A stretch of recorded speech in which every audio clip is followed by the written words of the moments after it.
Russian was still able to push him towards the edge for Yorikiri.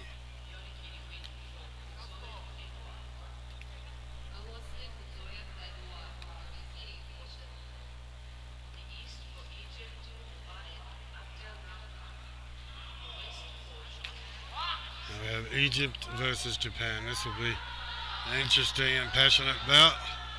We've got the Japanese team cheering him on from behind.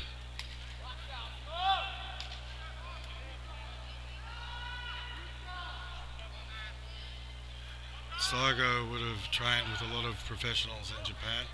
And he's also got the added advantage as they always train on the clay dohyo. For the rest of us, it's hard to. We'll have feet that respond to such a rough surface. It's got river sand on it with round grains to make it more slippery and less sharp than beach sand. So I'm not sure where we got it from here, but it's quite a good dohyo. A little bit uneven and a bit soft, which I like. But Saigo will be using a big tachi, I believe.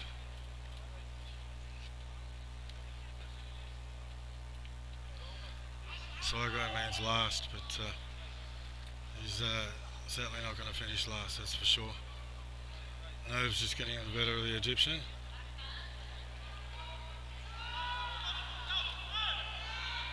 The Japanese always have a no-nonsense tachi-ai.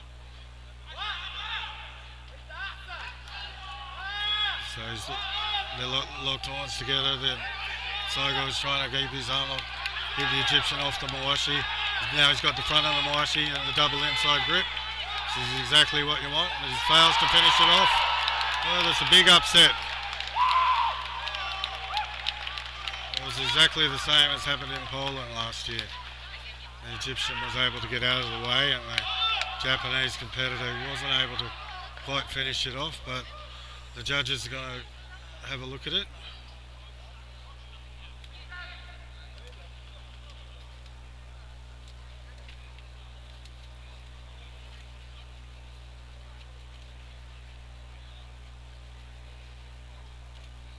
Penguins are still deciding what they're going to do on that one. Perhaps there will be a rematch, I hope. Or perhaps they'll win. There we go, another bite of the mochi.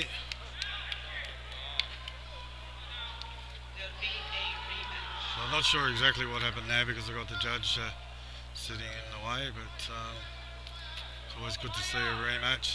Adds to the excitement.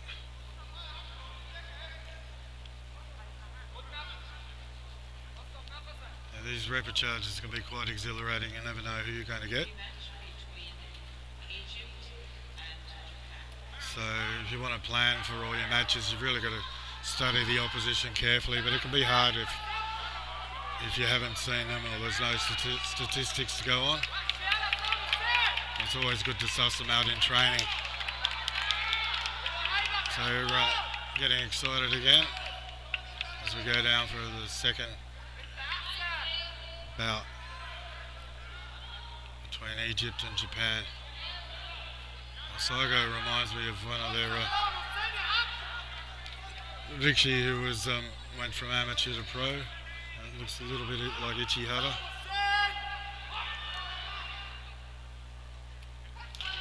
And a big tachi-ai, and Japan's got the favoured double grip, but he stayed down low that time, and Egypt was unable to come back into the bout to get any power.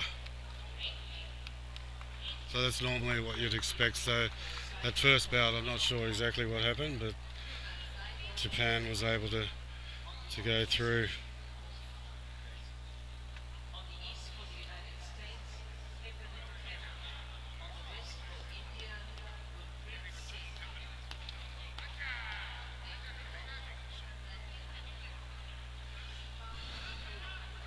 So we have Kenna Heffernan versus India.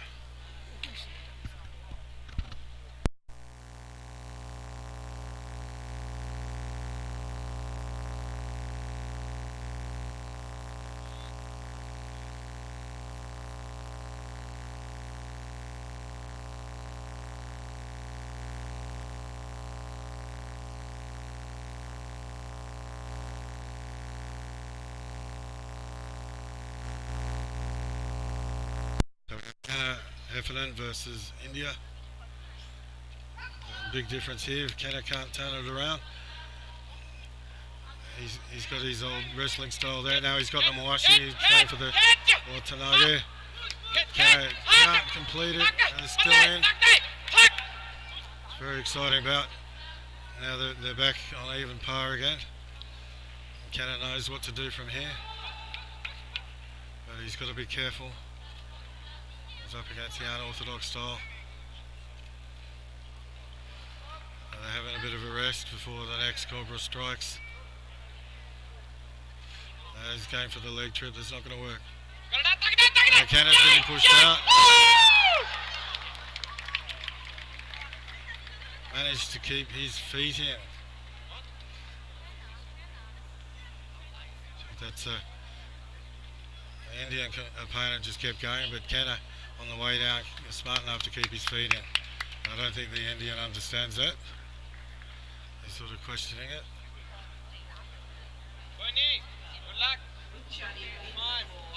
Kenna wins by Uchadi just by knowing when to hold on. Sometimes you have to let go because you'll get injured, and it's also disrespectful to bring your opponent down when you know you've reached the point of no return.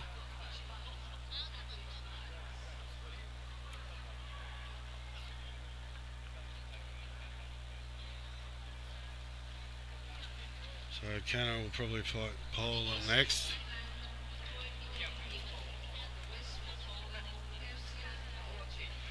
So now we've got Finland versus Poland. If Finland go through,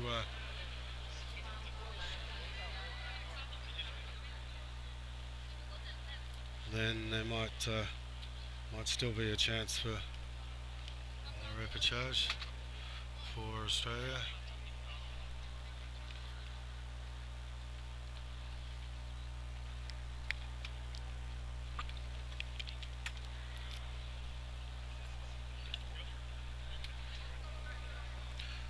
Sometimes these draws work in mysterious ways, but make the odd mistake. But there's a lot of big support staff behind it here. There's about 100 officials. It's also nice and close for the Japanese, so they're always happy to come to a country that's on a short flight.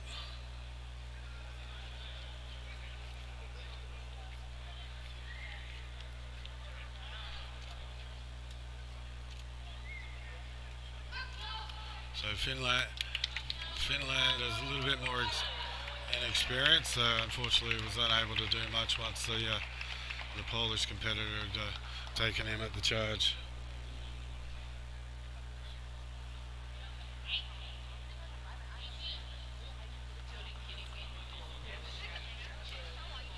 So Yorikiri to Poland.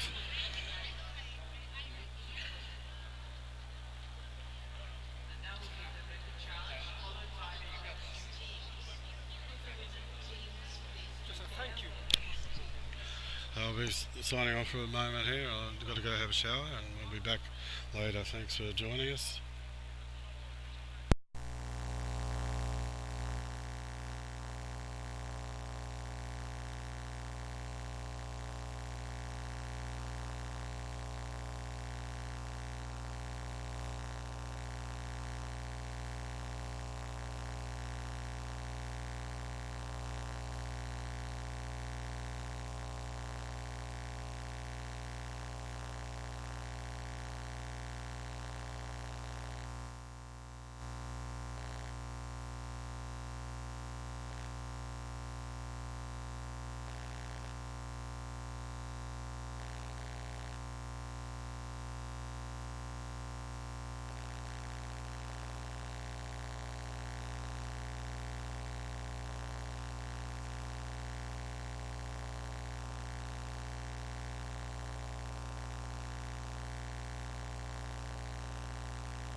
got Thailand versus Ukraine. And the teams in Ukraine strongly lift their arms to the head down in a very uncomfortable position. They're able to get out of it and push fighters further out.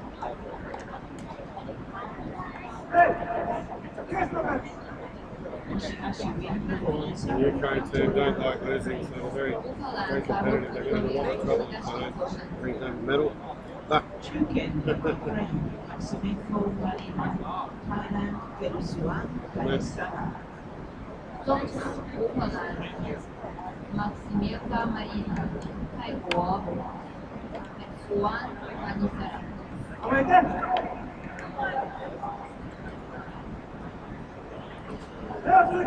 Yeah.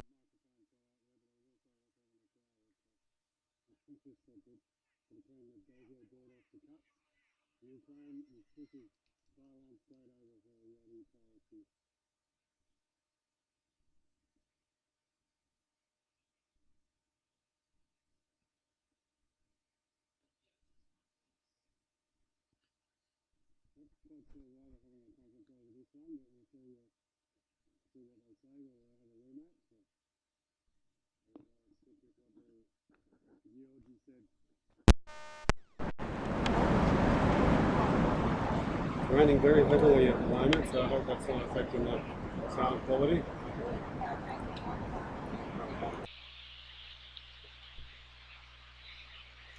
I'm not sure whether a typhoon's upon us, but there's plenty of wind out back in the training area. Washi's not the most comfortable thing to wear, but once you put it on, the first time I put it on, I firstly made the mistake of asking Saito Sensei, who was the first world champion, to help me put on my belt. But yeah, I wasn't quite aware of the senpai-kohai relationship, where you shouldn't really ask anybody that's above you or senior to do something as manual as putting on a mawashi. But once you put it on, you feel the power of a 2,000-year-old sport. It holds the back end, gives leverage to the throws, and it's also, well, especially with the man, they're naked apart from the mawashi, so shows they've got no weapons. The girls have to be a bit more modest in a one-piece leotard. It was very hot yesterday, the opening ceremony. One of our girls accidentally wore a smaller top, and we got in trouble for that. And all jewellery has to be taken off as well.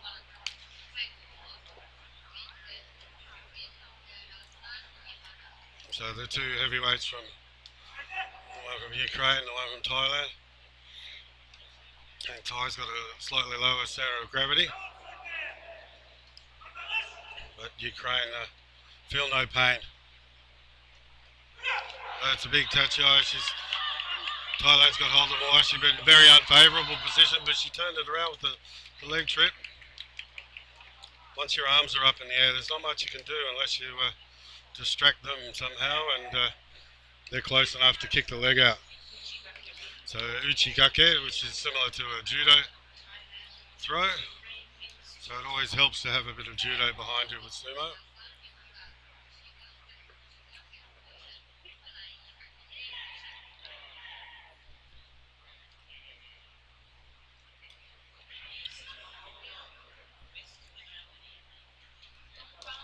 Now we have Mongolia versus Germany now.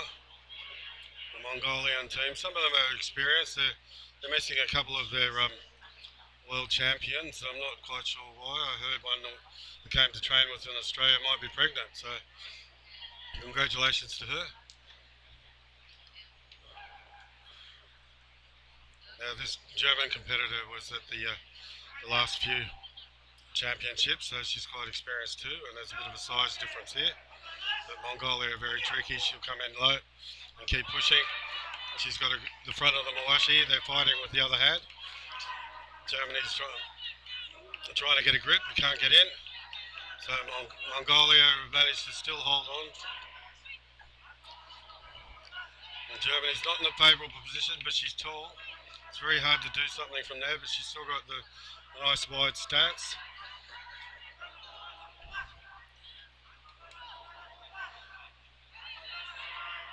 So Mongolia will just be waiting to make waiting for the right time to strike. She's got a good grip. But she looks like she get turned around at the edge. So and it was the power that won out with that.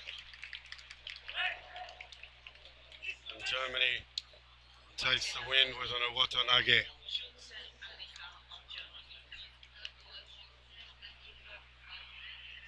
It's great to see Germany back in force. They disappeared for a while. They have a very glorious past, especially in the men's and the women's. The women's coach is Olympic judo, I believe.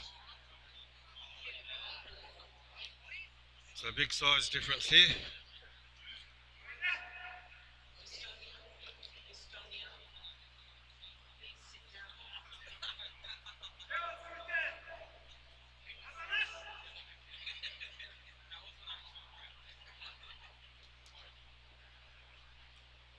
It'll be a big charge. Mongolia holding her ground. Nobody's got a good grip. Mongolia stays on her back and crushes Germany down for the win.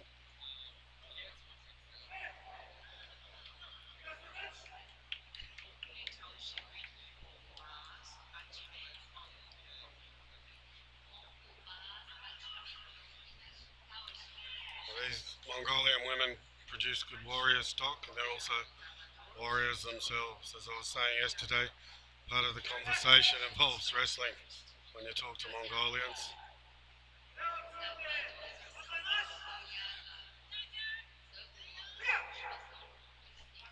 Mongolia taking out low, trying to get that grip, doesn't have the favourable one. Germany's now got the back of the Boashi, trying to turn her for a throw.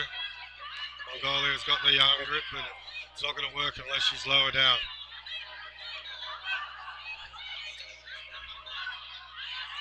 So Mongolia will be just trying to hold the ground and keep pushing on the German. Germany's got 1 foot back. Once direction is changed, if she pushes it to the back, then she might get thrown.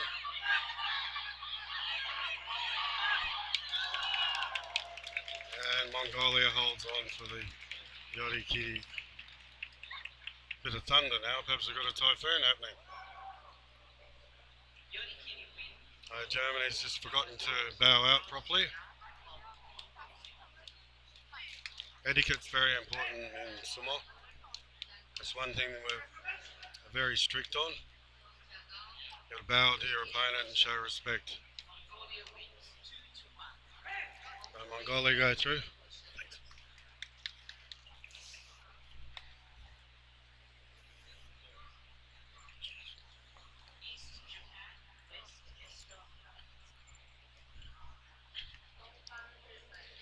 Now we have the Japanese team from us versus Estonia.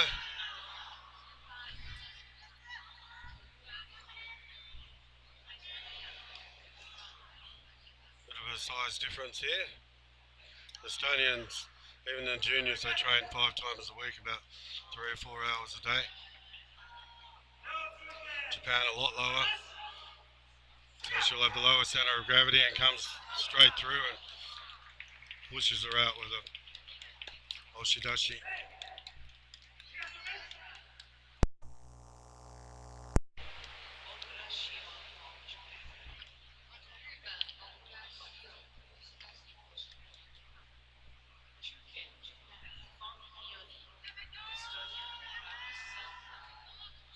Now another big weight difference here.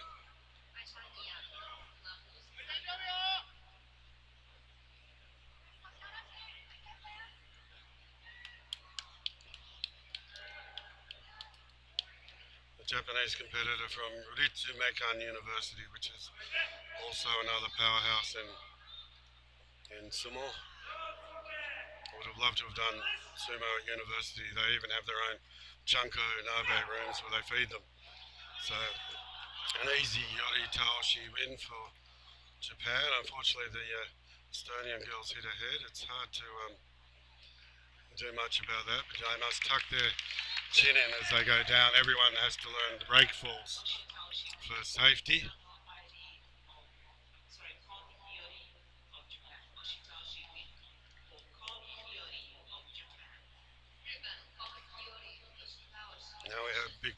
Kai Pakul, who is only 15. She's won the silver medal yesterday. A bit upset that she had to fight in the teams, much to her coach's disapproval. She'd rather have concentrated on the winning the gold in the individual, but she's backed it up. And they put them up into the seniors. I don't know how that happens. How two Estonians, only 15, 113, went in the men's open weight. But Kai's quite experienced, but she's having a bit of trouble here against the Japanese, who's got a good grip. She's trying to turn her around, but once you create a bit of distance, it gives your opponent a bit of leverage to be able to twist them down.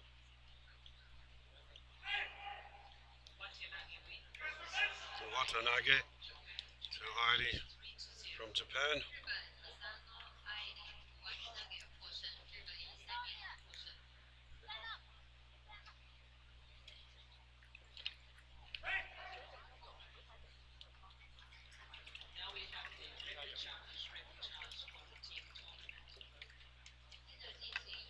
We're up to the repechage, which is the losers' final against the people who lost to those who went going through to the finals.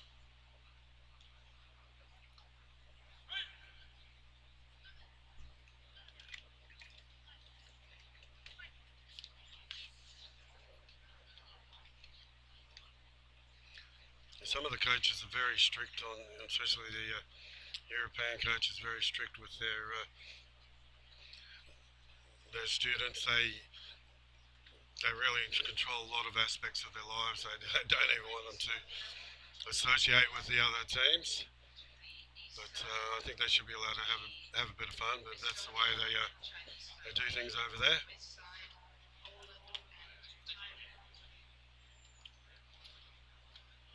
They have sumo camps, and must be the parents must put a lot of faith in the coach. But they seem to have these national programs and where they're funded by the government to bring home the medals.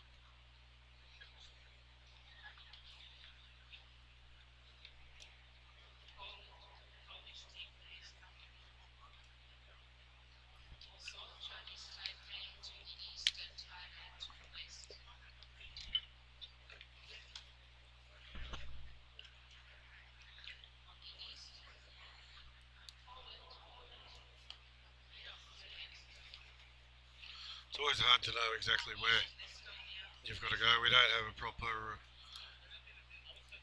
TV screen that we can check it on. That's why it's always good when you've got one at the in the back in the training area, so you can keep an eye on what's going on. So you've got to know which side is east and which side is west.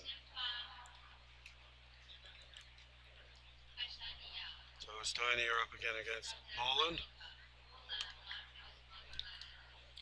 It's quite hard to have to go back to back bouts. It's difficult to catch your breath. There's a lot of adrenaline that keeps you going.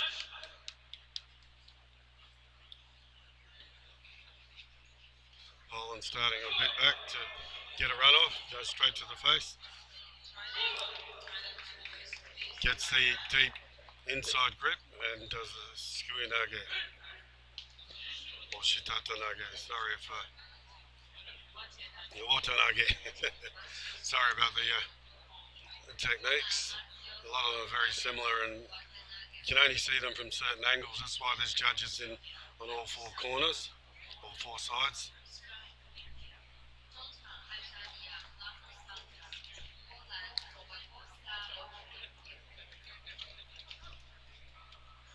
Now Estonia hit ahead earlier, so she'll be a bit apprehensive, but she's got her own style. The Poland trying to keep in close. Not in a good position for Estonia. She's trying to get her by the neck. That never works. And she's locked her up. She's far too high and will not be able to withstand the charge from Poland. Once you're locked up like that, you can't get your arms around. You've got no power in your legs when you stand up. So the only thing they can do is try to get out of the way at the edge of the ring, but unless you can drop your body weight down, where Once you do that, you weigh a lot more, and then your opponent can't get leverage, but there's no stopping it when you can't use your arms.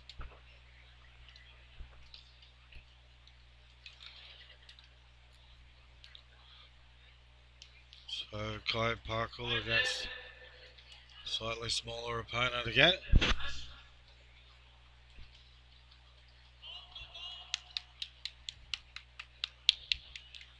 Polish a bit more agile. She's got her by the throat. It's very hard to see what's going on, but Estonia has locked her up. Got a good grip. She's going for the leg trip. Can't quite push her out yet. She's got to get down low, use the weight. The legs are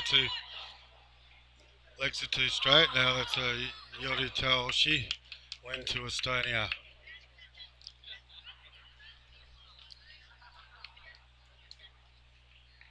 It helps to be down low, but when you've got a bit of weight coming down on top of you, you've got to make sure you've got enough downhill to be able to push back.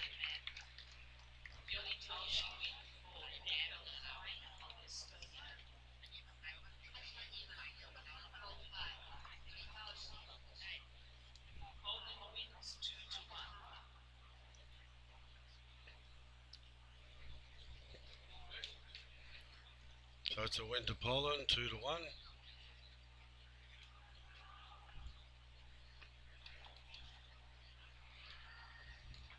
Next up we have Chinese Taipei versus Thailand, and no doubt these girls probably fought each other at the Asian Championships on Friday.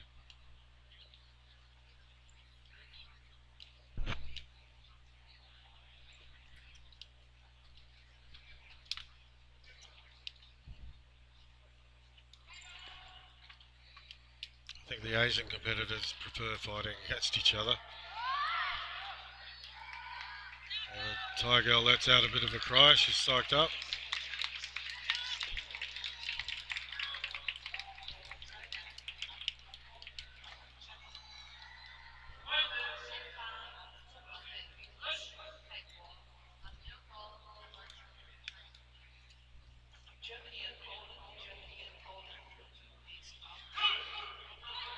So Thailand was trying to get the front of the Mawashi.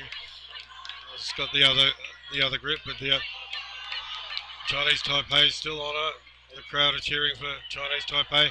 She can't quite finish it at the edge. The Thai girl's got a leg locked in, preventing her being pushed any further. If she creates a gap, she's got to be careful. If any of these two get down too low, then they're liable to be swung down.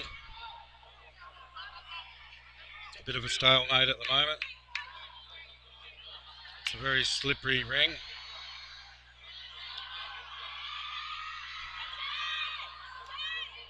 They're still going that way. They're going to wait for one of them to flinch, maybe try to change directions. Bit of a leg trip there, but it doesn't work unless you get a bit closer. And follow it up with lifting up the upper body as well.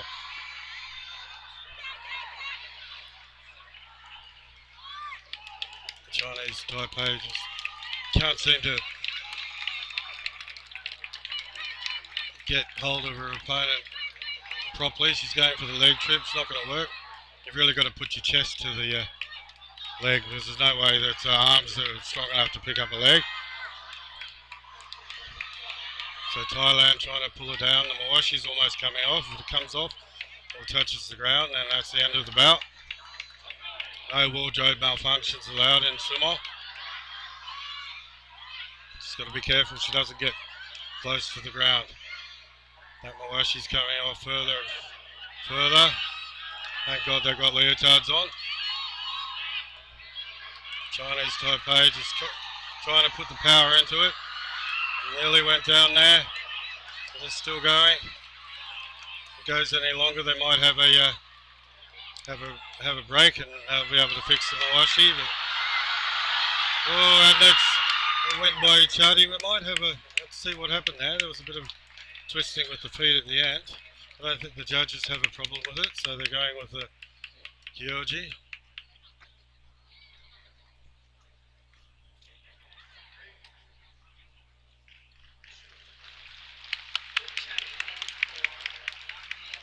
So Chadi went to Taipei. She was lucky that Mawashi didn't come off, or she would have been disqualified.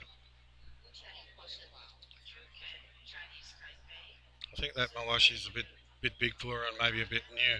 It's not been tempered, as you say. A bit of sweat breaks down the. It's very. I think it's made of cotton, or it's a sort of hessian material, and it's very thick and coarse. Actually hurts the skin, so that's another reason I'm lucky with the leotard. So Taipei's got it by the head. Thailand's got it lower with the grip, trying to lift her up. She's got the deep grip on the Mawashi, but she's still struggling with the height difference. And I think the referees awarded it to Thailand. I don't think the judges have a problem with that. So I suppose the Chinese Taipei competitor was in an unrecoverable position there. Thailand initiated the throw and wins by Yodi Taoshi.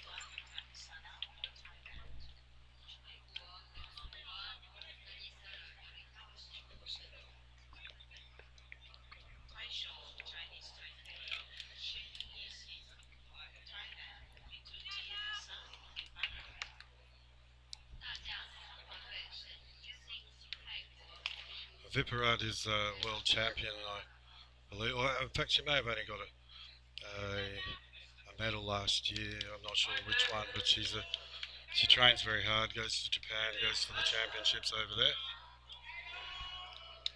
So she'll be the favourite to win this one, and an easy win for Viparat.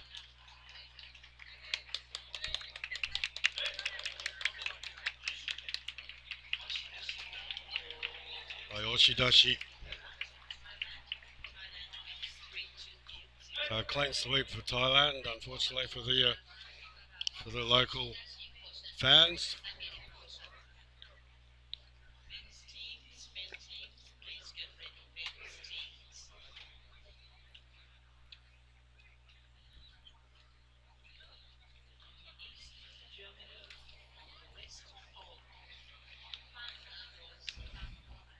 So now we have Germany versus Poland.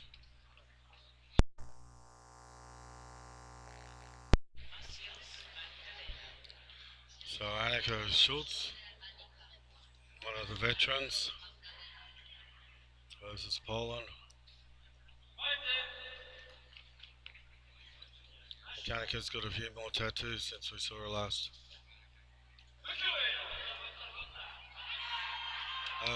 Poland trying for the leg trip, but it's not going to work unless she puts the chest to it. She's got a good inside grip. She's at the back of the Moai. She can't quite get hold of it. And Yori Taoshi win to Annika Schultz from Germany. Frontal crush down. Yori Taoshi.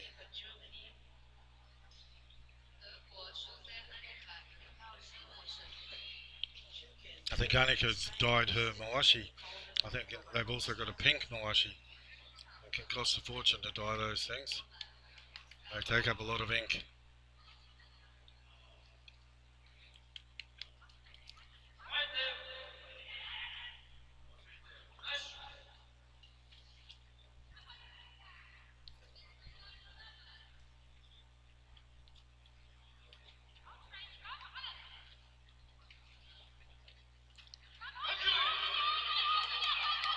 Germany's got the back of the head. No one's got the Mawashi yet. They're locked up. And Poland grabs her from behind and crushes down the German for the win.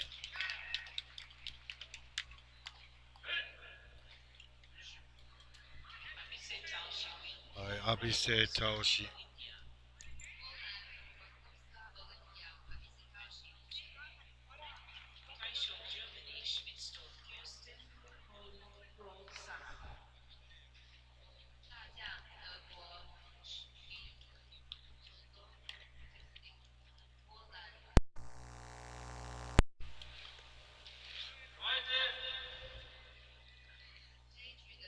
So the final match, the Polish girl slapping her face, getting blood flowing.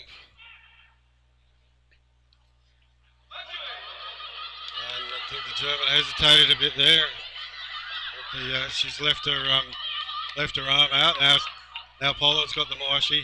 She's got a good grip, got Germany locked up, and forces her out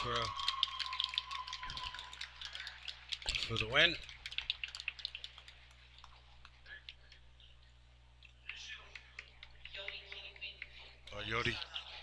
Yodi Kitty to Poland. So Poland goes through with 2-1.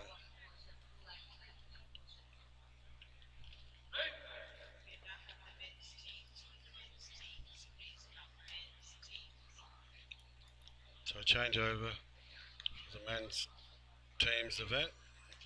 This is always a fun spectacle because you've got all shapes and sizes. I think some of the tallest competitors are around 2 metres, and others, like the Thai competitors, are a lot smaller than that.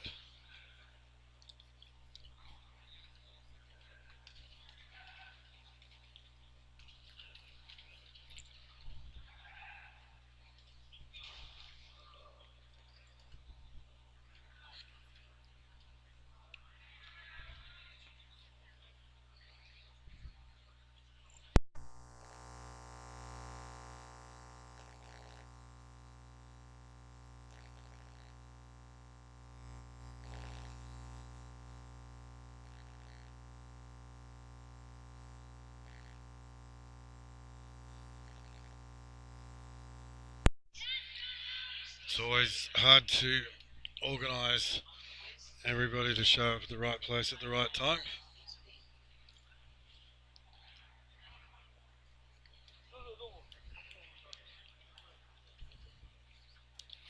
So it looks like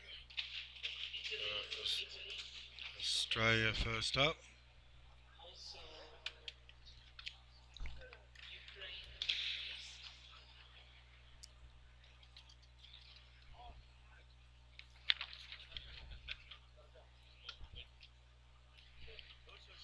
So Australia versus Thailand.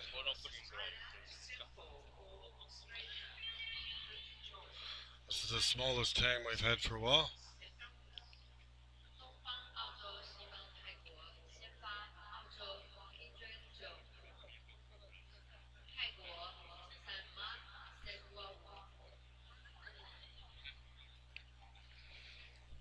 I used to run some fantastic fundraising nights, Sumo, sake and chanko, where you had unlimited sake and chanko to eat.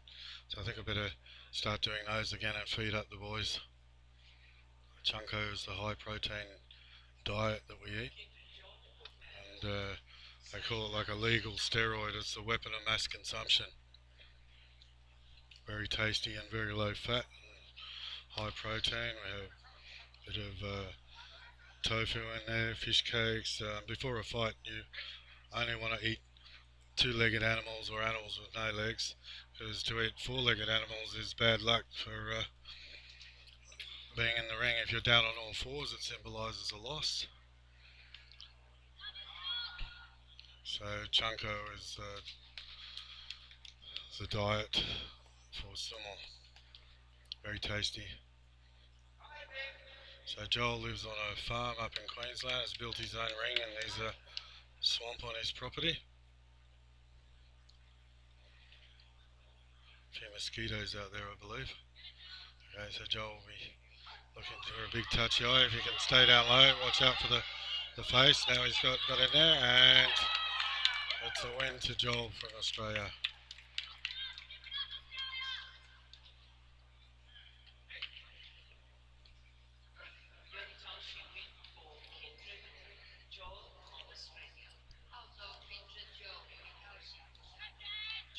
So glad Joel's ready for the teams. He does well, but went home in Mongolia, left me there with no one else when Dan was injured.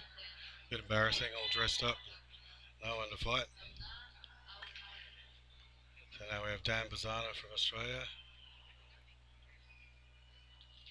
against a shorter competitor, so he'll have to stay down low or come out with a big charge to use height advantage.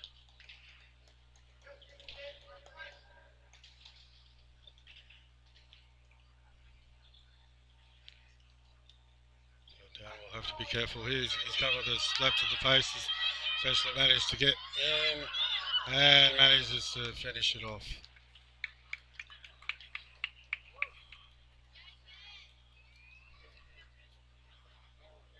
So a win to Australia.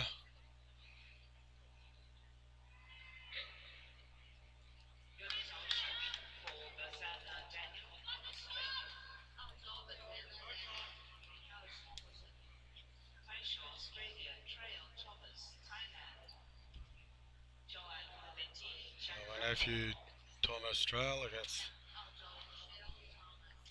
the Thai competitor. Tom's been hitting the weights. He's on a special diet. He has special allergies, so just very plain protein and no additives, and it's made a big difference to his sumo.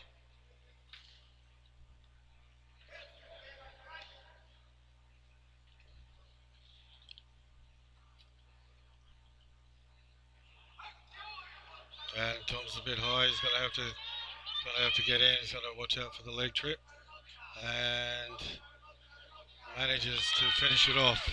So Australia gets a clean 3-0 win against Thailand.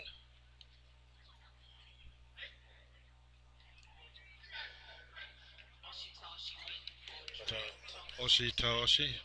It's always good to get a nice draw to start off with. It helps. It could be fighting the Mongolians or the Russians, and there's usually not much chance. And then you get another bite at the cherry with the repechage. But it's always good for their confidence and for everybody to win.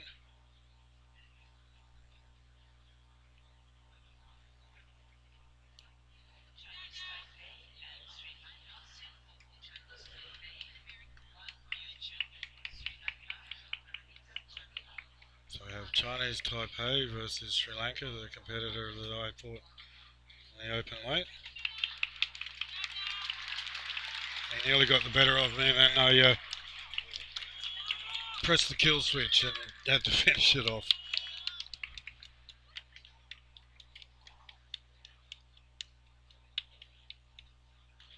So I think Chinese Taipei has got a bit more experience, a bit more opportunity to train. Poor old Jamila doesn't have anyone of his size to train with him in Sri Lanka. But he's come through, but unfortunately he's just been slapped down there. The ref's redoing that one. Obviously didn't start properly.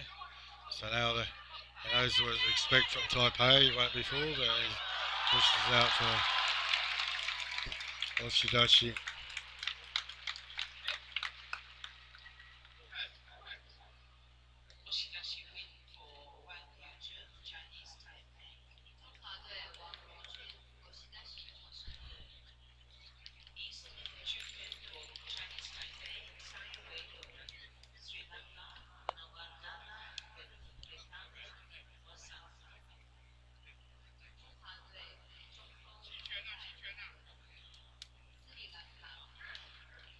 So Sri Lanka don't have a third competitor, so the win goes to Chinese Taipei. So he just bows in and takes the win and stays fresh for the next round. Always a bonus to get that.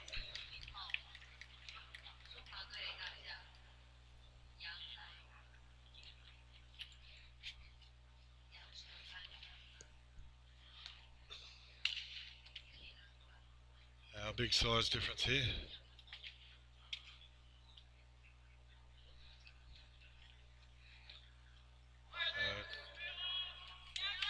Chinese Taipei, doesn't matter whether he wins, but he'll certainly come straight at his competitor, who's actually managed to hold on it briefly, but was already out before he tried to initiate a throw. That's why you've got to know exactly where you are. It's the world's smallest combat ring for the world's biggest competitors. So I tell all my students not to look around at the edge of the ring because that helps your opponent push you out. You know it's a circle, it will always be the same shape. There are a few recesses in the ring. I think that originally started when they had outdoor rings, and that was to let the water drain out if it was raining.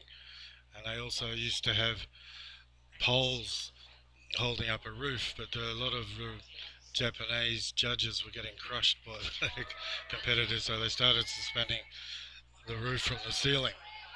But we've only got a small roof above the ring for amateur sumo, but in Japan it's a massive, I think it's a 3-ton roof or something like that, made of wood, just like a shrine.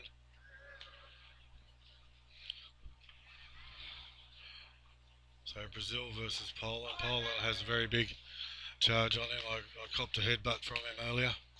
A bit of a poke in the eye. Contact lens came out.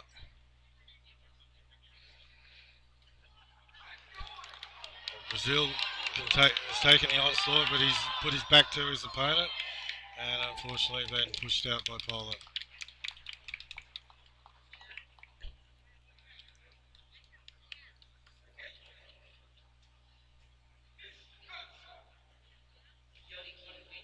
So Yori Kiri to Poland.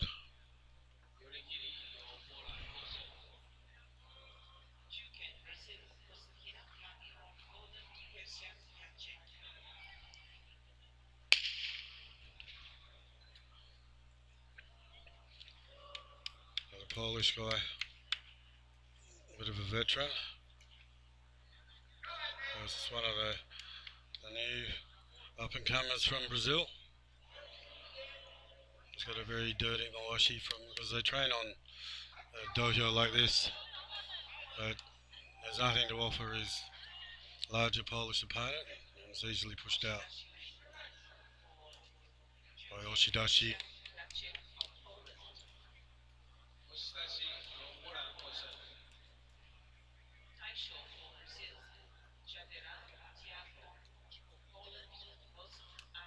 And Tiago, one of the veterans from Brazil, one of the few that's been before, and the Rozum from the Rozum dynasty in Poland. I suppose they're a bit like Australia. Their family dominate international sumo at representing their countries. So he's got a few tricks up his sleeve. If Brazil can just seem to give up there, I think he probably copped a headbutt.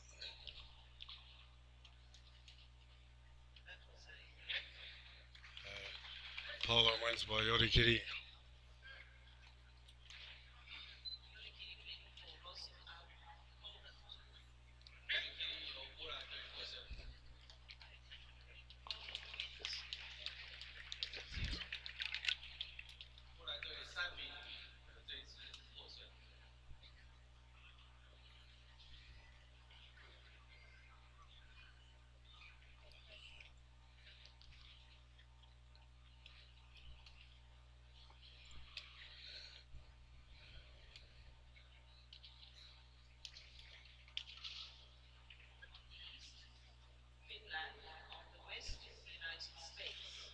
Finland versus the United States now.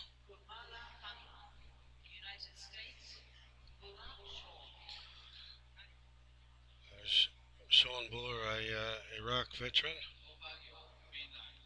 versus Finland, who's been a couple of times. So Sean's not afraid of anything.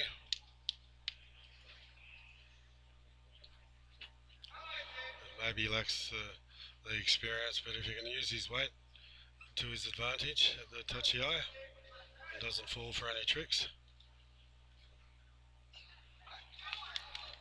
There he is, he's standing a bit too high. Finland's trying to get down underneath. He'll grab the mawashi. Sean's trying to use his weight if he can get hold of. He's standing up a bit too high. It's very hard to recover from there. Finland trying to go for the leg trip, doesn't quite work. Now Buller's got him by the arms. He's got to keep his weight down if he's not going to be thrown. Buller's just using his weight to hang in there. Now it's a very awkward position for Finland with a bit of a headlock.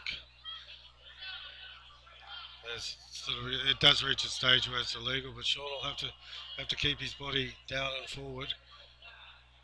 Very hard to breathe from there, Finland, but he's probably got the fitness. You can see his veins popping out.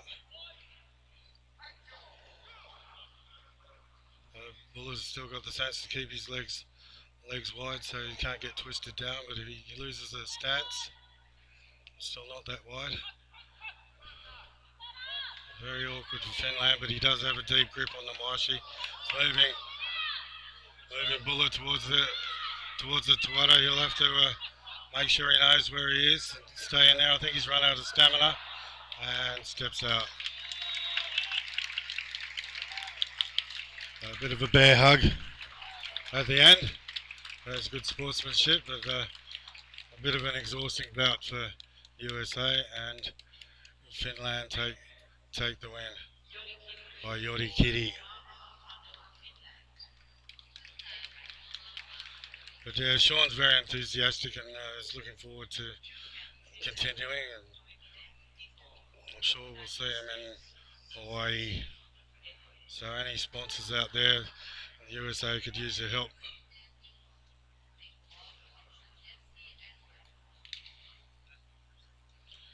So Edward, another first timer at the World Championships.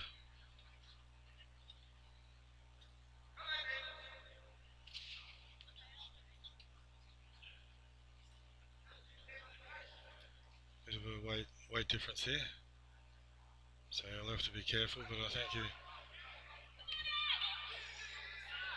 you can hold on to that Mawashi and stay down low and manages to twist down his finished opponent, a good win for USA there. So it leaves it one apiece. So it's all up to the veteran Kana Heffernan.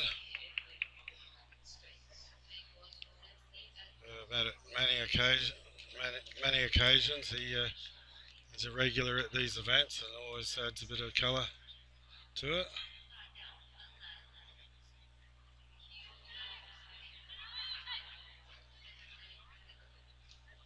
Also, the Hawaiians sort of disappeared there for a while in Pro Sumo. At least Kana kept it alive.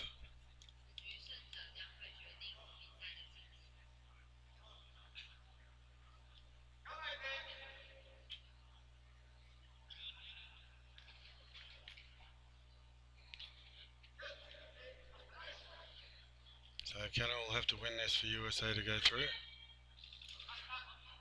And the judges have called a mata, a full start. So Kana will know what to expect for the next one.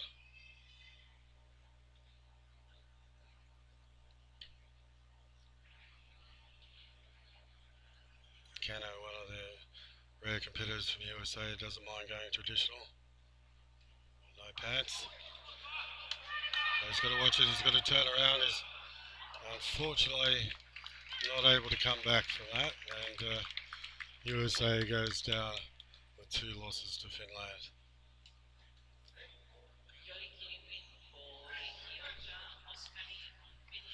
Always have high hopes for Kana, but he's got all the goods, the training and experience, but unfortunately seems to choke. He's not scared, but something always goes wrong, unfortunately. Not always, he did get a couple of wins earlier in the open weight division. But it keeps him coming back next year.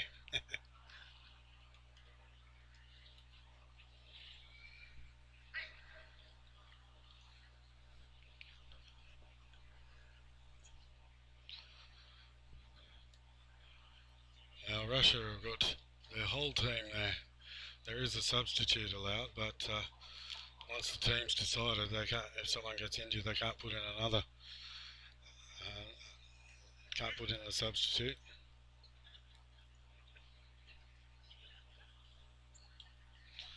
I think it's only before the division starts, if they've chosen the 3 that they're going to go with, they've got to go with that.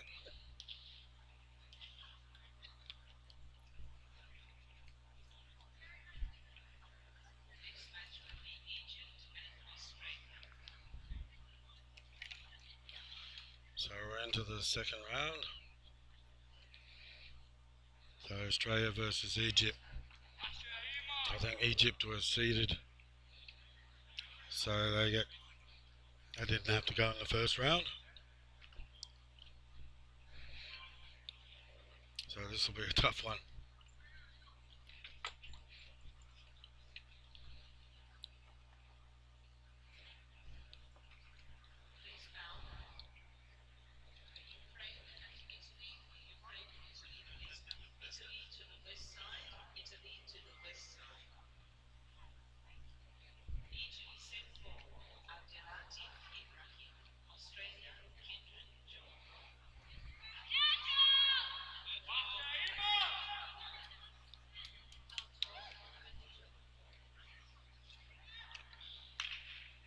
So very slight weight difference here.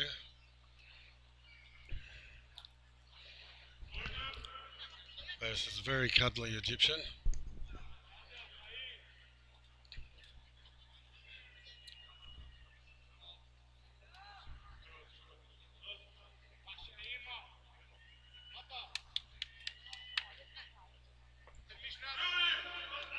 And unfortunately, Joel was unable to do much against that behemoth. I think they're actually redoing that one, so Joel's going to have to be faster getting out of the way this time. The only way to deal with a competitor like this is to try to jump out of the way, get to the side, get behind that Mawashi. Those big guys are very hard. A bit of airboxing there with Joel, and he missed with the slap. I don't know how you miss an opponent that big, but it's all good.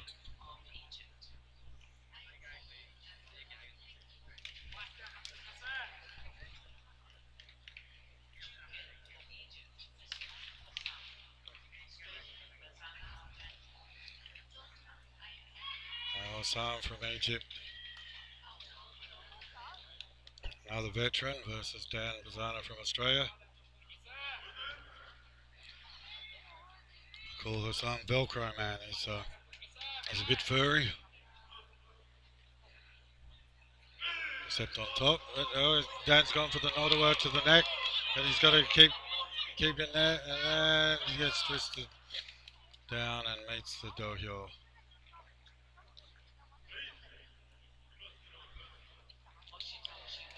Loses way, Oshi Taoshi. It's very hard when you're trying to get out of the way. If there's nowhere to go, then the only way's down.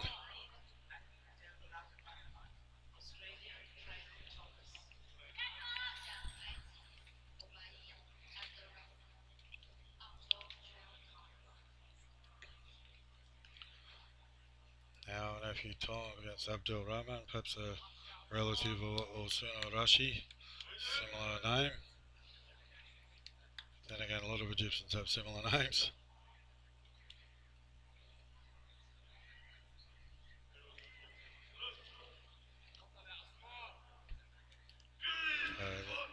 The Egyptian straight in, trying to get the leg of Tom, but not much he could do with the weight difference there. So a clean sweep to Egypt.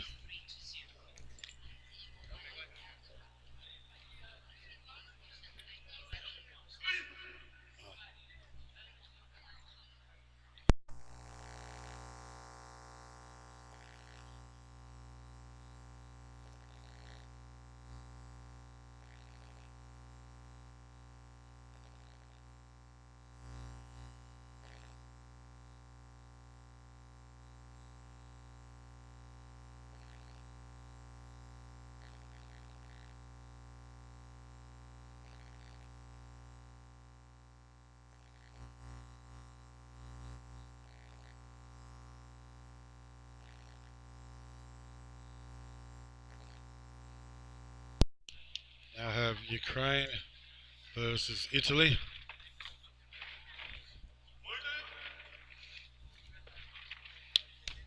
Ukraine means business here. The Italians took a little bit of a hiatus, but they're back at the World Championships. They're psyching each other out. Nobody wants to, they're meant to just synchronise breathing for a few seconds, but because there's no trust in amateur sumo, the referee has to start us. Whereas pro sumo, they know exactly when to go. They're breathing synchronised. But countries don't trust each other, so that's why they wait for the ref to say start. But it's typical Ukraine to not want to make the first move.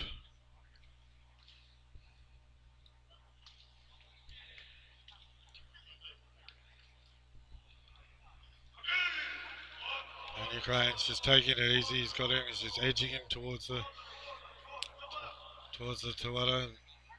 Nothing Italy can do. That's why Yori Taoshi.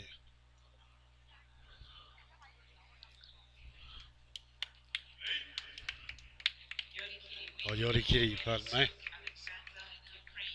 Told everybody to be careful with my calls. A lot of Japanese listening that really know their kimarite, the techniques, but should leave it to the experts. I've only been doing it 26 years. Not the commentary though.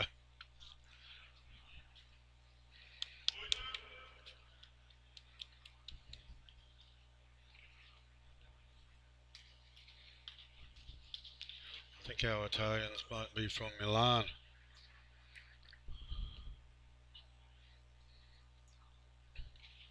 Ukraine have a very big pool of competitors to come from.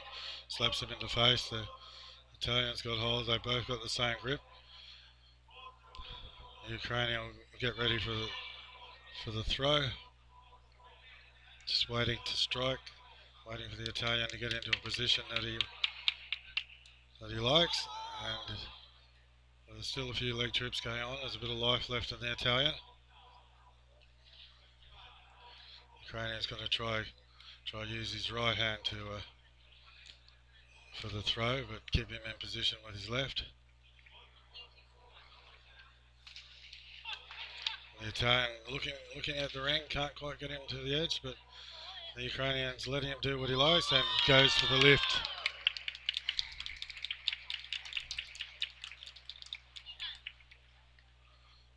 He knew exactly how far to let him take him to the ring before he initiated that throw.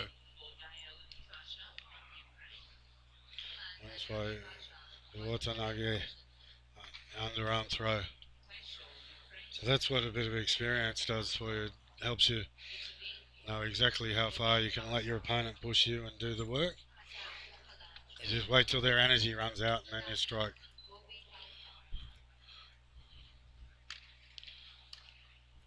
Fausto Govi has been around for a long time. Hasn't come every year, but he's back again. He still does a bit of judo. The grandpas of sumo wrestling. Married to an Estonian heavyweight champion.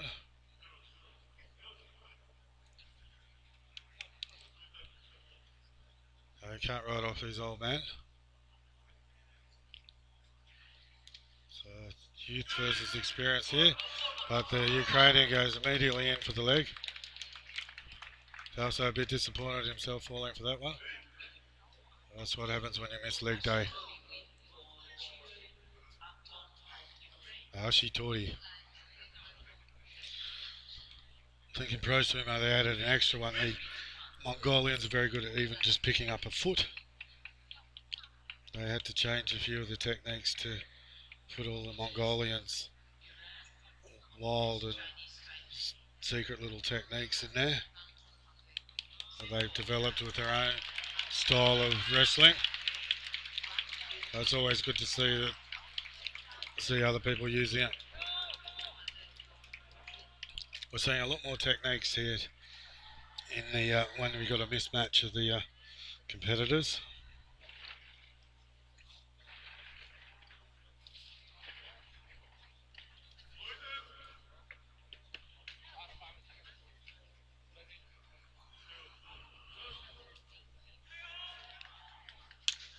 So Iran up now.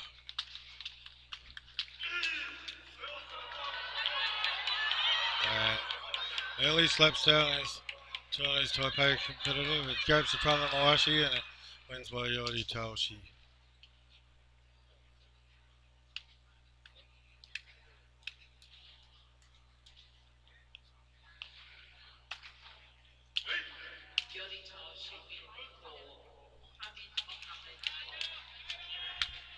So Hamid his opponent.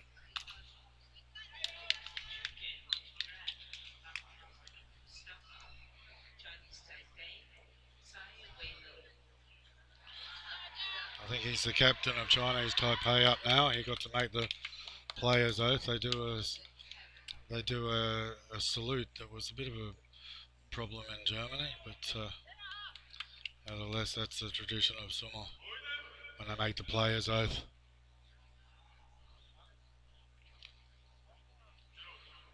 Iran starting way back. The Chinese Taipei very experienced, knows how to fight on dohyo like that, and just picks out. The Iranian's got the koala. He's holding on, giving him some gum leaves. Now we just saw the Chinese Taipei competitor step out first. That's the only time you can actually do that. And the other guy's not even on the dohyo. That's called a surirashi.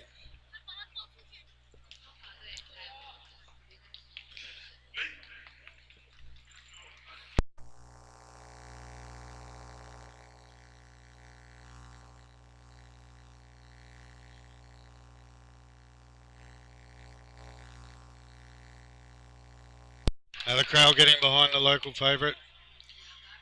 Can see that Iranian's ribs giving him some chunko.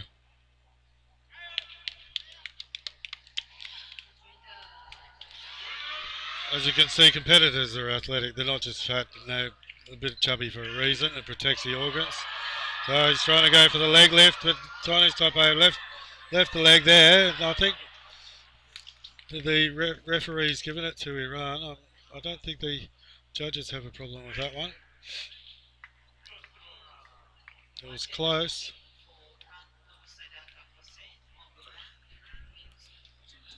Those leg lifts are very hard to do. You've really got to put your chest down and stand up rather than using your arms, because the legs are 70% stronger than the arms and a lot bigger. But it's usually a desperation move, or if somebody has a wrestling background.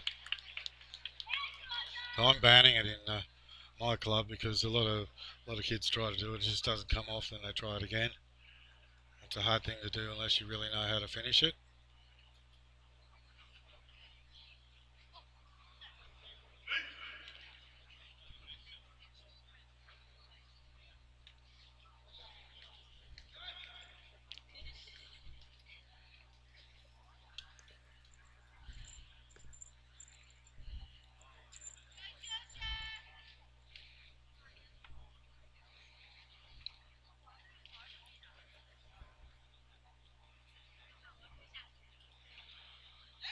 We've got Georgia up next against Mongolia.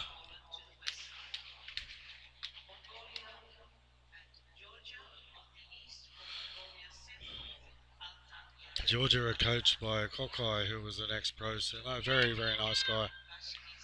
He gave my boys a bit of a tip at the party the other night, and I was quite happy because it was backing up what I was teaching them.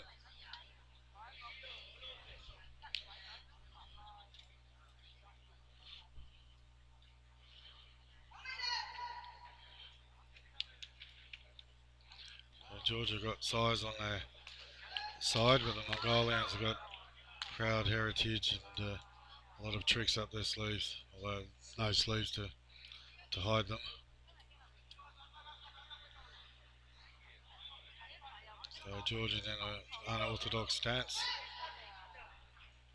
the hipster stance. Not going down yet. They're ready and they're off. And he's got him by the throat, but the Mongolian is not going to let that worry. He grabs him by the mawashi and easily gets the win.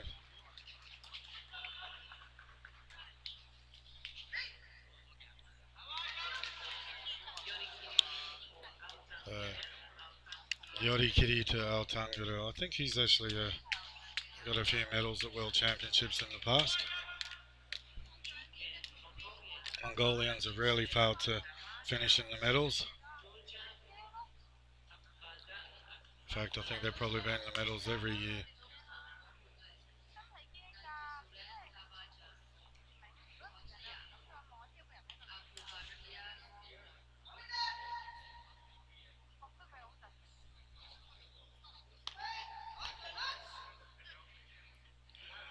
Winter in Mongolia, oh no, it's winter in Australia at the moment, but during winter I think they're well padded for those cold climates.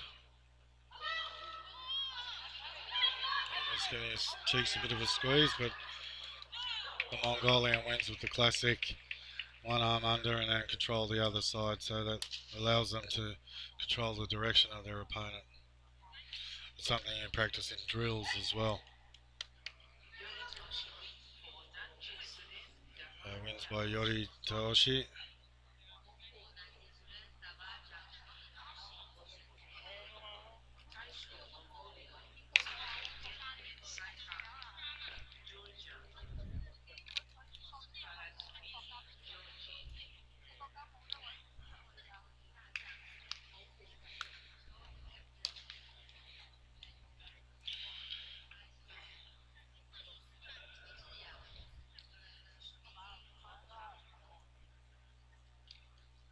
Another competitor from Georgia is part Wookiee.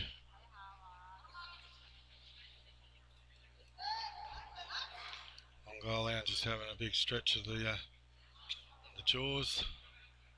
Probably been hit in the face before, but that's not going to stop him.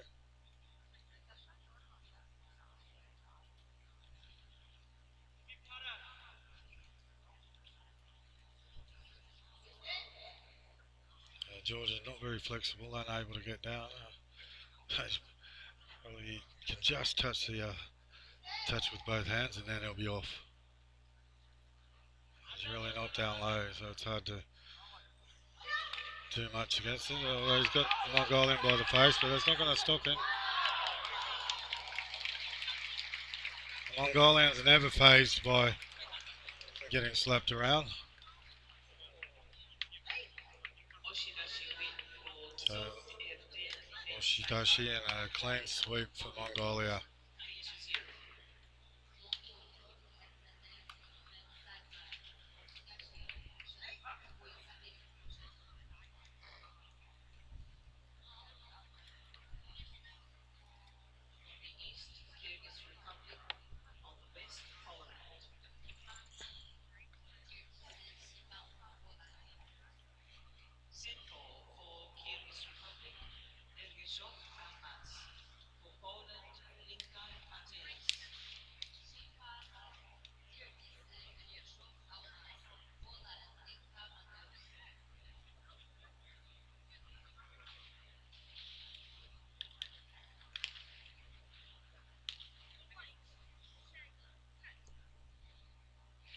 So Kyrgyzstan versus Poland.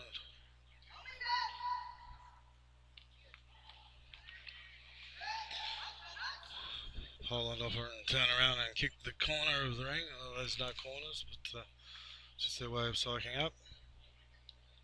Some of them do it excessively, but I'm glad they've cut that out. Otherwise, the program would be too long. I think I've met this guy from Kyrgyzstan about 20 years ago. I'll have to check his age in the program.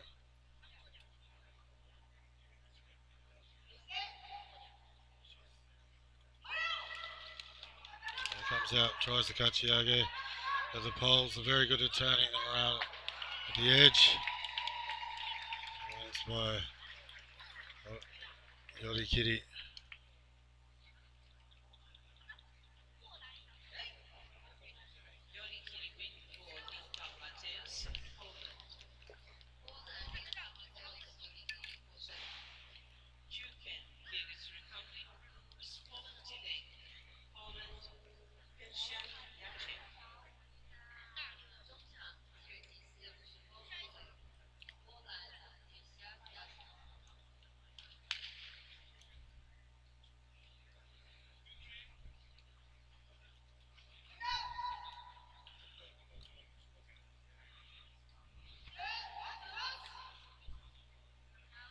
So the final bout looks like a bit of a false start. The pole wasn't quite sure. Mongolia going for the leg trip, but doesn't manage to pull it off. Left himself exposed and was pushed out. Sorry, Kyrgyzstan.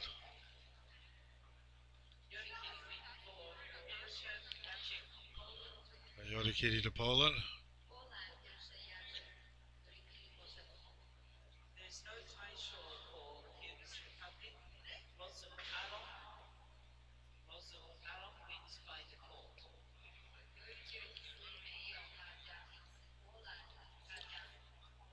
So default went to Poland. Kyrgyzstan only have two of them.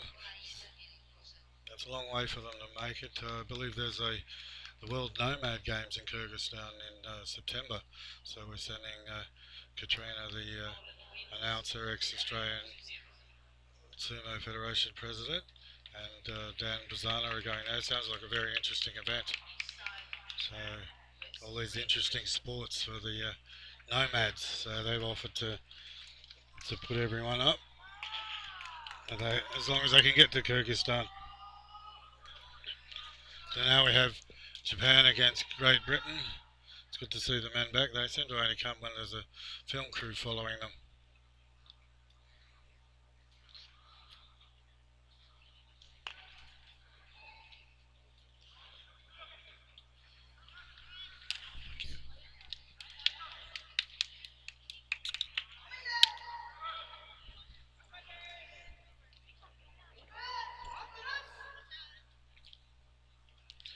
So Japan, winner of the gold medal in the Asian Championships.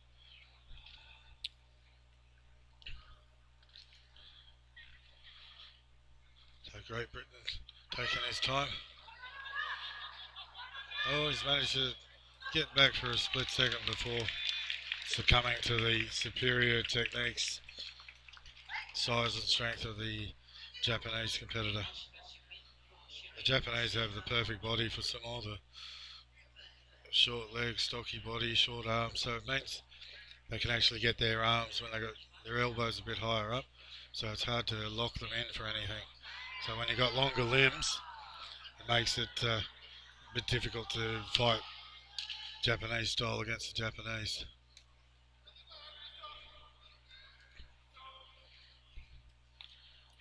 And that's our hipster friend against the Japan middleweight. So not having experience on a proper dohyo will make a difference for Great Britain.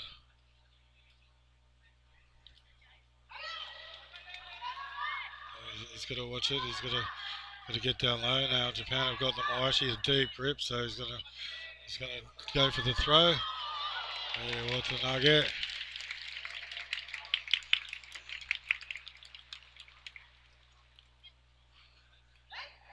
So once Japan get hold of the Mawashi, or Shitate Nage, pardon me.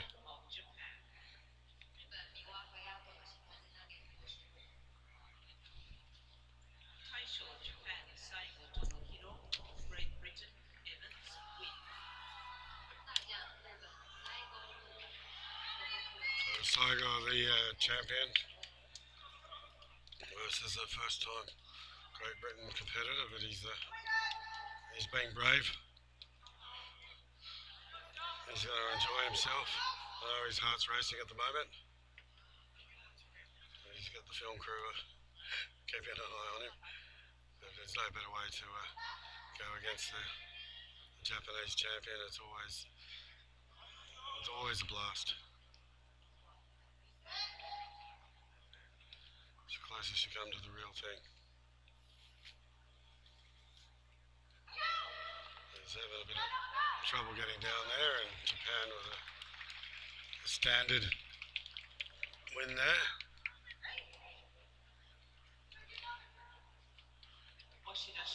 So Oshidashi win to Saigo from Japan. You notice he doesn't go for the extra push out at the end. It's very disrespectful. They just make sure your opponent gets safely out. There's no need to get nasty. That's a good thing about sumo. Always show respect to your opponent, no matter who they are. no sledging in Sumo. It's a bit hard when people speak all different languages. You can't tell someone their bum looks big enough in a mawashi.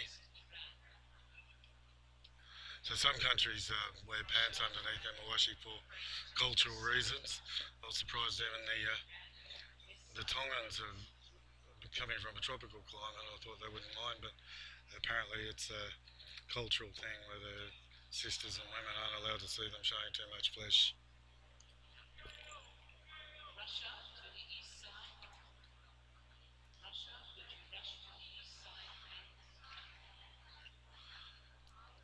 And Katrina actually learnt Russian when they got a bit upset about the pronunciation of some name. They came and pounded on the desk and told her how to pronounce it. So she went out and learnt Russian. She kind of regrets it because they come and tell her all their problems and ask her to solve it now.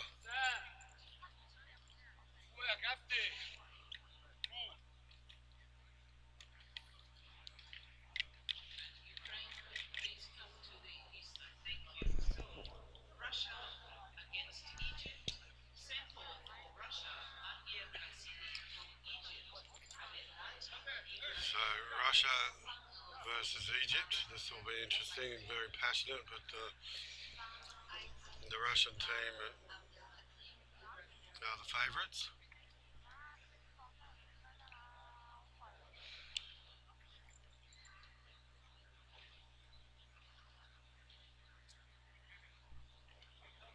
Not sure what happened to India. I thought they were meant to fight them first, but perhaps the Indians haven't shown up.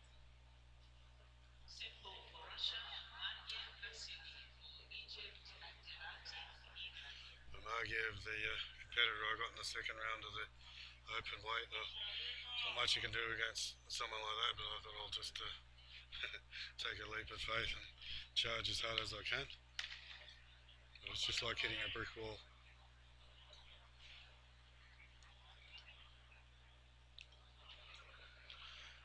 They're very difficult to lift an opponent like this. So Margiev, has got the long reach, normally reaches over the back, but he'll have to be careful here.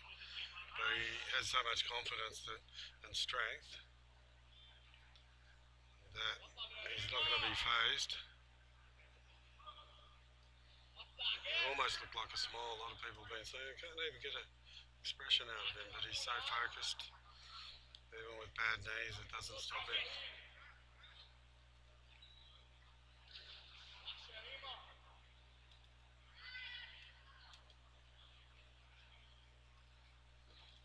Every extra kilo of weight adds about 4 kilos of power to the equation. The judges tell him to get a move on. Egypt starting well back. Margiev will wait for him to come in. That's the favourite. Arms on there, he's got the deep Mawashi. Wins by Yori Taoshi.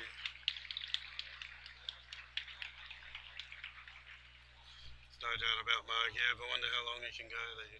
He's taken over from another big opponent, Alan Karayev, who is notably missing. Alan Karayev was about 200 to 250 kilos, didn't have much of a go at first. But I think his time's taken its toll.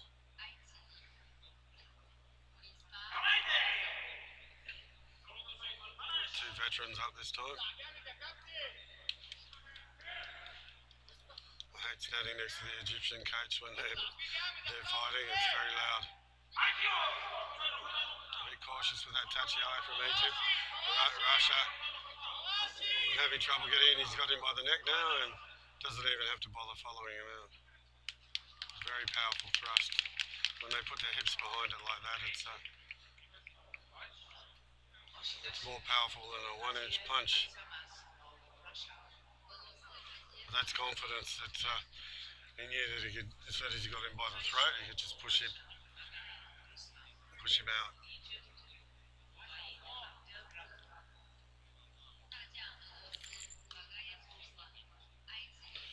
The size size difference here.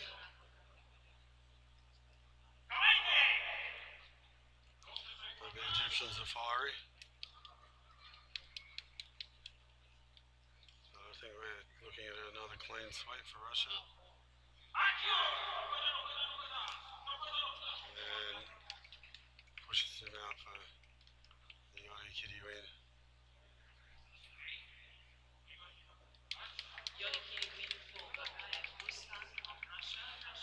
3-0 to Russia.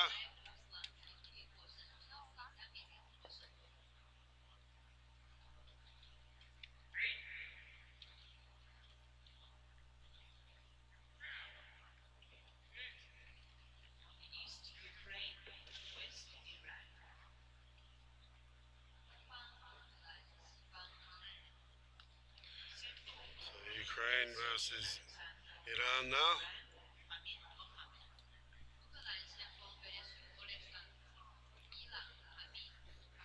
The odds are stacked against Iran. They have about 10 championships a year on the European circuit. Not sure how many Iran have.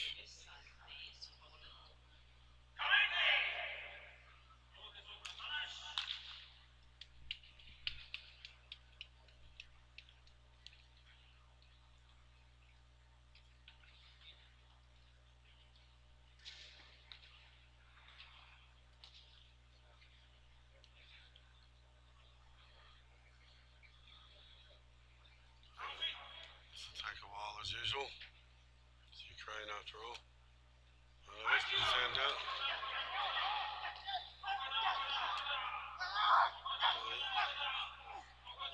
Egypt getting very excited there. Ukraine holding on. He's in a bad position and unfortunately gets squished.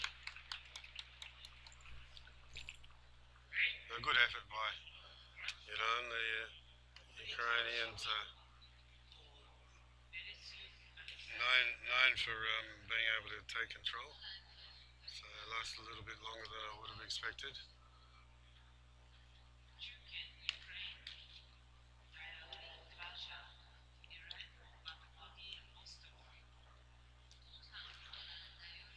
Very small competitor from Iran with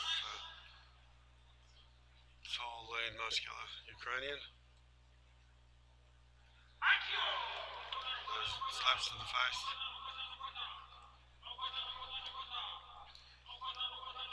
Iran's trying to do the leg trip, but Ukraine won't fall for that. Follows through. Wins by Oshidash.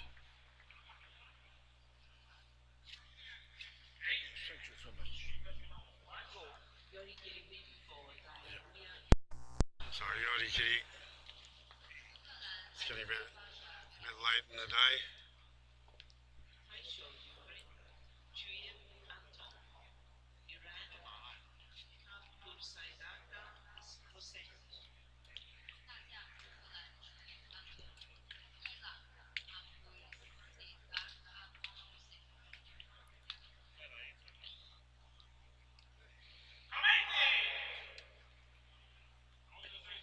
So even smaller Iranian, but they'll turn on the juice.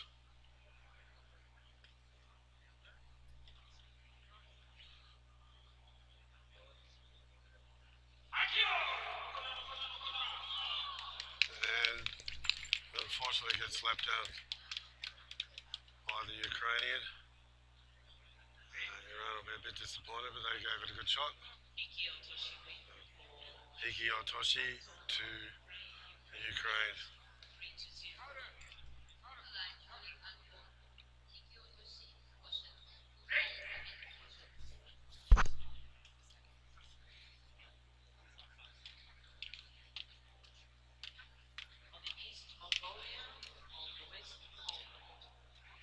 Now we have Mongolia versus Poland.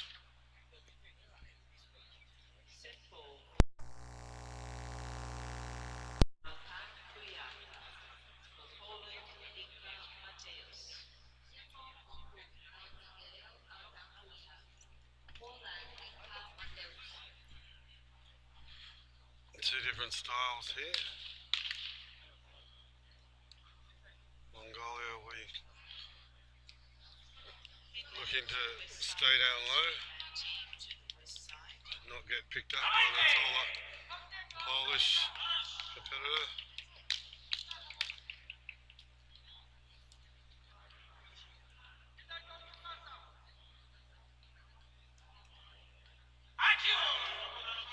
Oh, and that's the second time that's happened with the Mongolians. A bit surprised that they let their fingertips touch the dohyo, but it's a bit unavoidable. I think when you're trying to maintain your balance, it must just happen. But if you're about to get thrown out, you've got to get your hands out of the way and use your face if it takes that to win.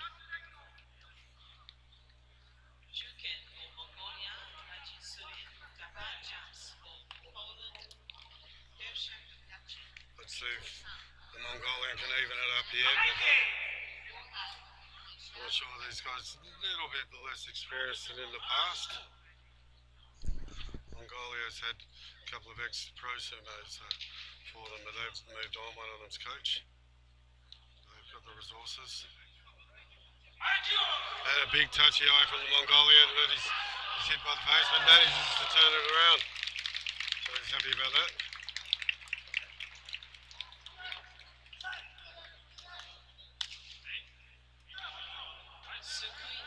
Skuinage win to the Mongolian.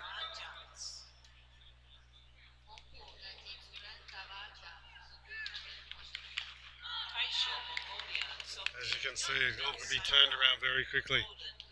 That's a good part. I don't think it'd be much fun if the ring was any bigger.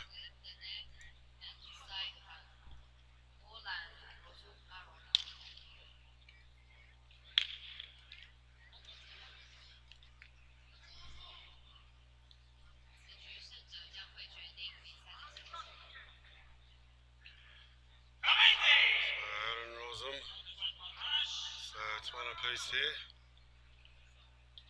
Mongolia will be doing their best.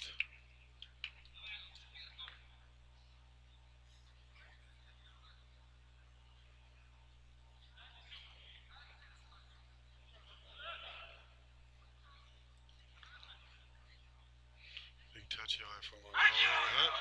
And he's fallen for a leg trip again, uncharacteristic for Mongolia to get out Mongolian. But the Poland wins by Abisir Taoshi. 2-1 win to Poland.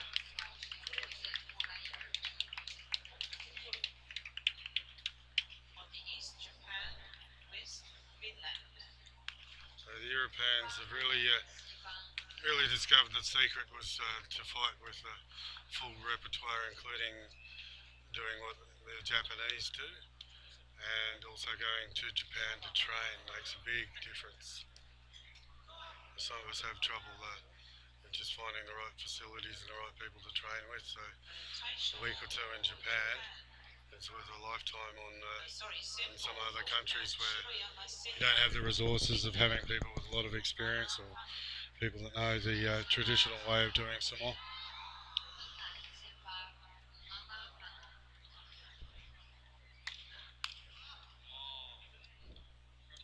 So we have Japan versus Finland now.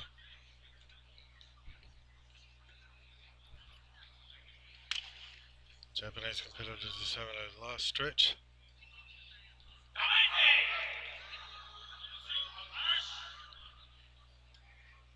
Very enthusiastic referee there.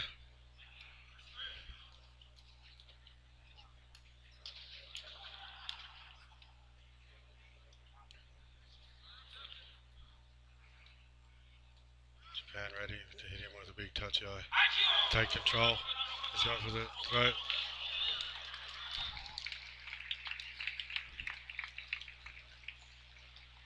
And Japan opens up with a win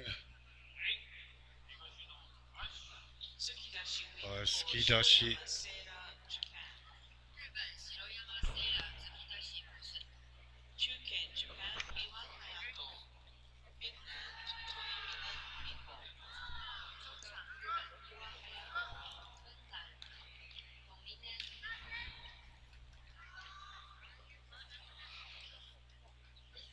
So in Japan they have lots of massive tournaments, a bit bigger than the World Championships. They have a huge pool of competitors to draw them from, and any that are any good and the right size and right age might go on to Pro Sumo.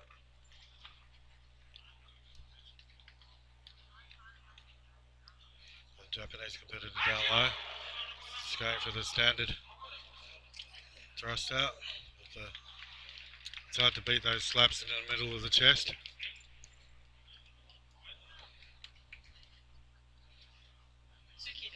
So skidashi to Japan. So Japan already up 2-1. The next one's a dead rubber.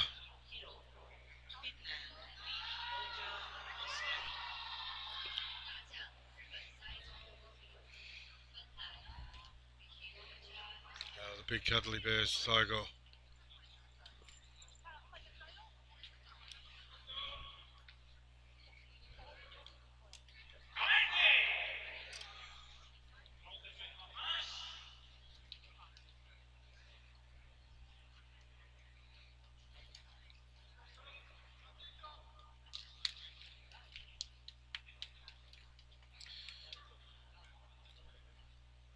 It helps to have rough feet on this surface.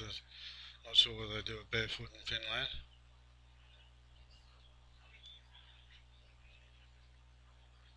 Saigo is a big unit. Just taking it easy.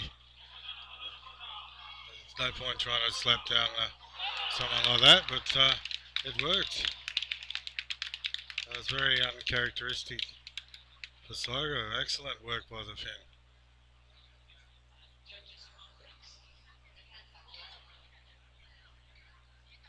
Normally, when you try to slap an opponent like that, they've got a very strong core, but I'm not sure exactly what happened there. So, good effort by Finland.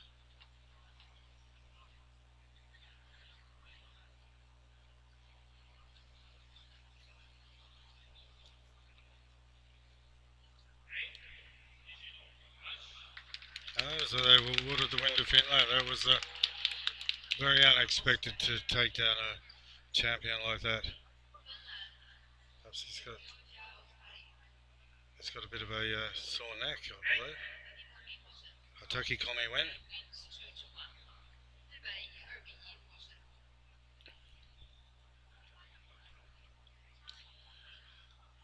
Yeah, the slap down is something that if you don't get it right, you're leaving yourself exposed. But Finland managed to do it and get out of the way, and down went the big Japanese champion.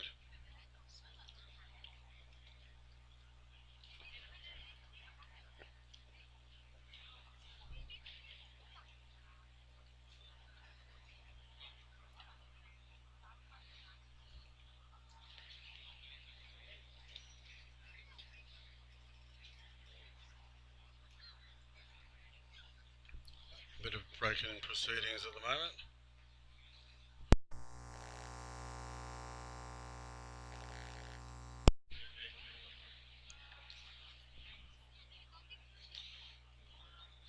Not so many techniques there. Often it's more the lightweight, middleweight divisions where you get the spectacular throws.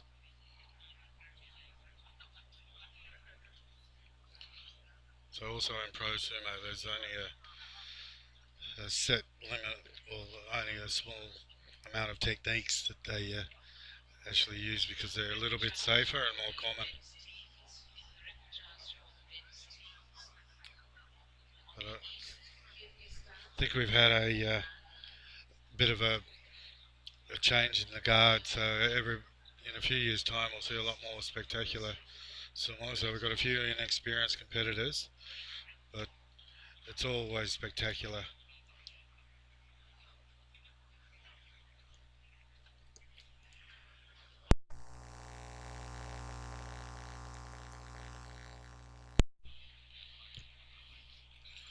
So before the competition, everybody is, well, some teams are friendly, but a lot of them are very focused on what they're going to do. So tonight everyone will be letting their hair down, except for the ones from countries where it's forbidden to drink. They'll get up and have a dance like they did at the welcome party.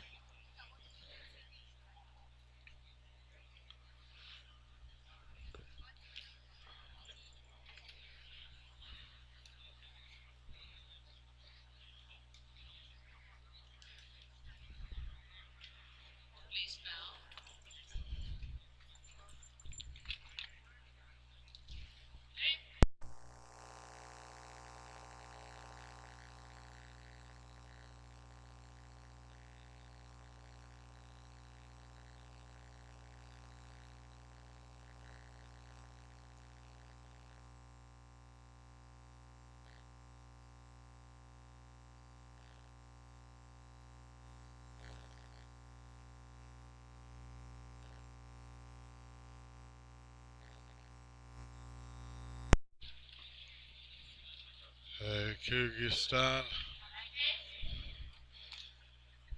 team up next against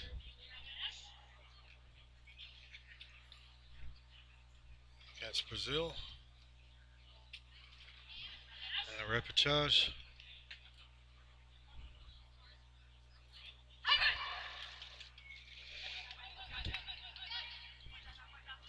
And Brazil trying to get into the marsh, can't quite get there. But they've called it up already, but it's very hard to hear what's going on. It's hard to even remember what happened during a bout. You've got the lights, you've got everybody watching. You're focused on what you're doing, so till they keep telling you to stop, you keep going.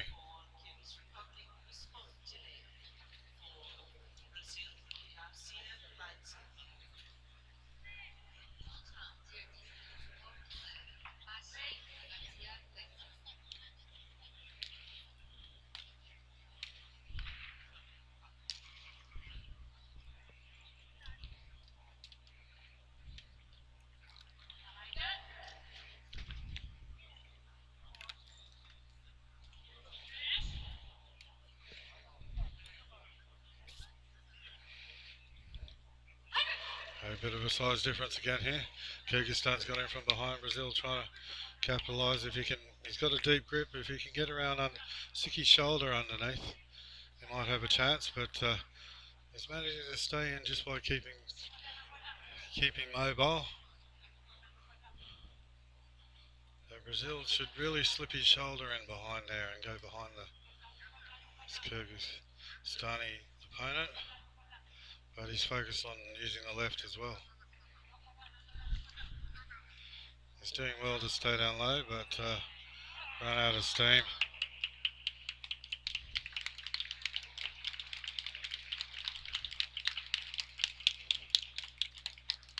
Brazil a bit disappointed there, but he gave it a good go.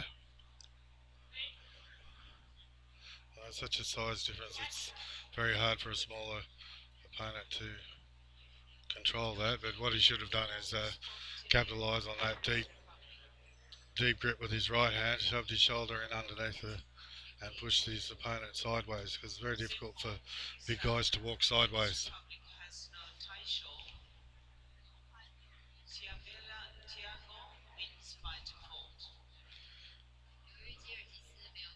So again, Brazil take the win. Get a freebie. There's only two from Kyrgyzstan, but they still managed to get through.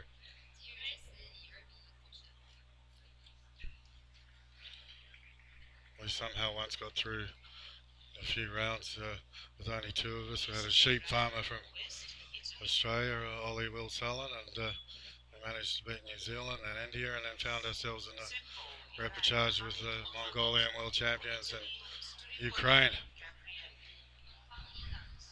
Ukrainian competitor cracked his fingers on my man boobs and taped them up and kept going into the bronze medal.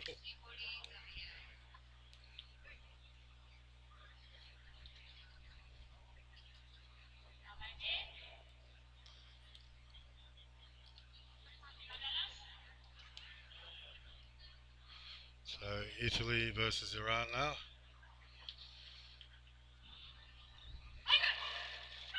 So Italy a bit higher, attacking the head. Iran trying to focus to get hold of Mawashi and finishes it off. Italy just going for the disruptor there, smacking around the head.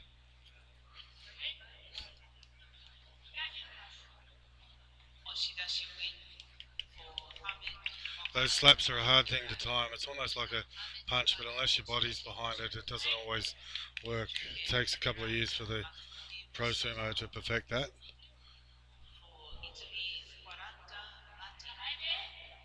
But you leave yourself exposed if that's all you've got. Now they're off to a quick start. The Zekhen's come off the Iranian's got an arm bar on it, but it's a bit high up to do anything with it unless he tries to twist down Italy. He's gone for a bit of a wrestling technique, can't get hold of the Mawashi. Italy in a good position here. Zekhen kicked the Zekhen out of the way.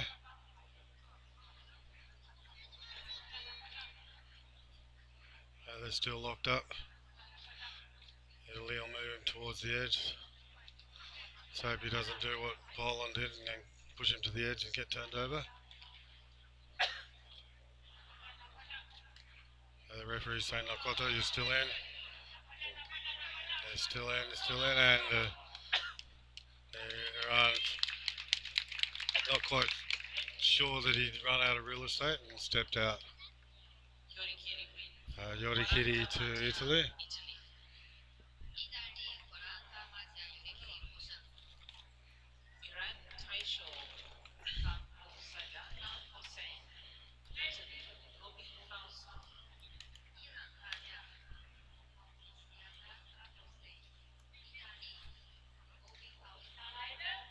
So Fausto Gobi against Iran, a bit smaller and faster, but no big touchy eye. They're trying to lock up. Fausto's got hold of the Mawashi. They both got the Mawashis.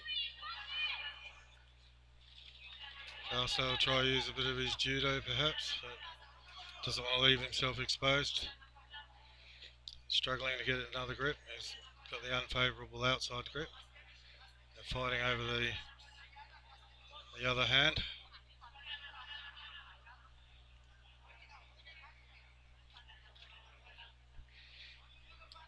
Waiting for one of them to make a move.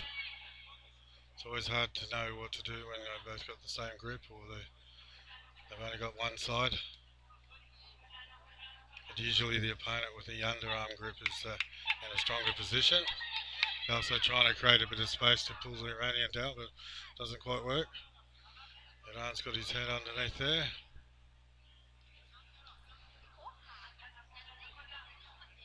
Needs to put his power into the middle of Fausto's chest to do something. He's got his head off to the side, so his energy's going off to the side, but if he can manage to put it into the middle, and they went very close to the edge there. They're still going. I think stamina's on Iran's side, but no riding off Italy yet. He's got a bit of a veranda over the Mawashi there. Makes it hard for the opponent to grab the front of the Mawashi, but he's got a deep grip, which is better. He's staying down low. And finally, Italy's able to push Iran over the edge.